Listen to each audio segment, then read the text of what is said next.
Hi, it's Dr. Taylor Burrows. Thanks for tuning into my video today. I wanted to talk a little bit about mental illness.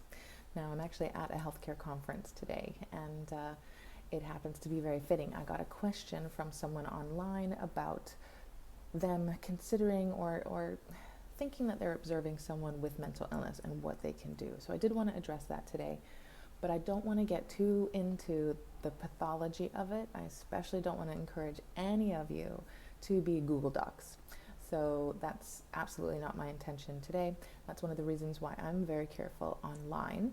So I call myself a mental health coach because it's something that needs to really have an in-person relationship between a patient and a doctor when there is significant mental illness. It's not something that can really be managed online unless it is treated and it's under control and it's stabilized, and then it can be more of a check-in in addition to their local mental health professional.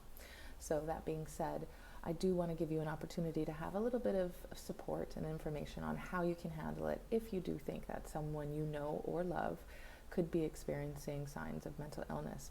Hopefully, it's not the first time, because that's usually the hardest time, is when it's first diagnosis and treatment. But if it is something that maybe is known, if there's a history of it, and it maybe just hasn't had a spike in symptoms in a long time, and then all of a sudden something triggers it, and so you kind of got out of the habit of remembering that there was an issue. So that can happen as well, and oftentimes it can come with fluctuations in their physical health, right? Because the interaction between different substances can interfere with their treatment, their medication, if they're taking any. If anything physiologically has changed in regards to their internal state, it could be interacting with the medication differently, and maybe they need to just see their doctor so that they can reevaluate their dosage or their medication type. So that is definitely a common occurrence. But there are lots of other things that could have happened. But the most important thing is that they have someone who cares about them in their lives. However, if it's remotely, from a distance, or in person, if they're a significant other, friend, family member, colleague, you're caring about them.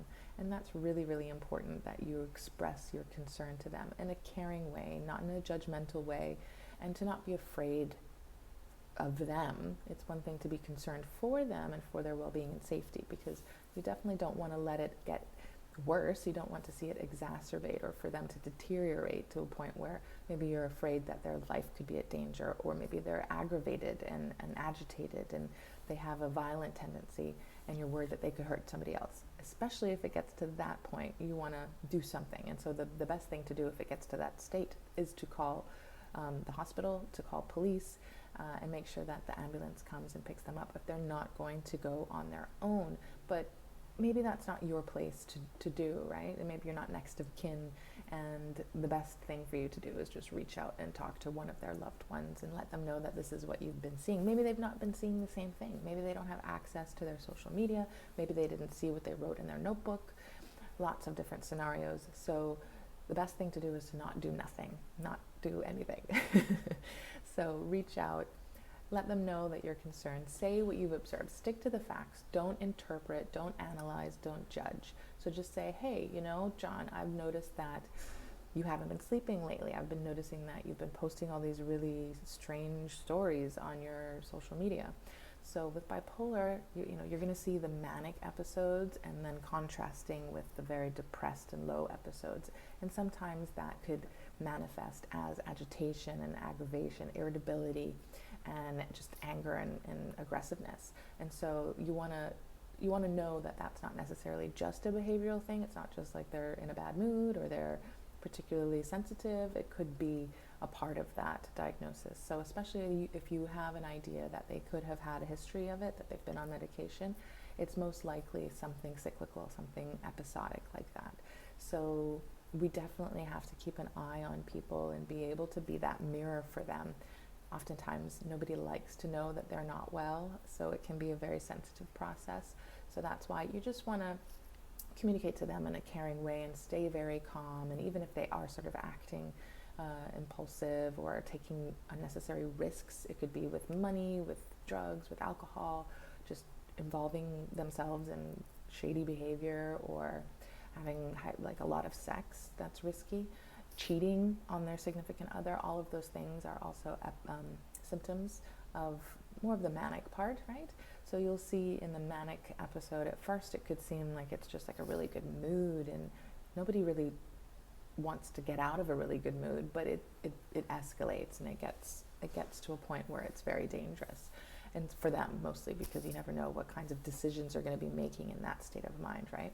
But it's interesting, I did do a podcast on bipolar, and it was the lived experience of this woman, Dana, who lives with bipolar. And if you haven't listened to it, maybe I'll put the link to it down in the episode notes along with everything else, so that you can segue over to that platform and hear her story. She did a really great job of contextualizing it and how she described the way that she leveraged her symptoms in order to be successful.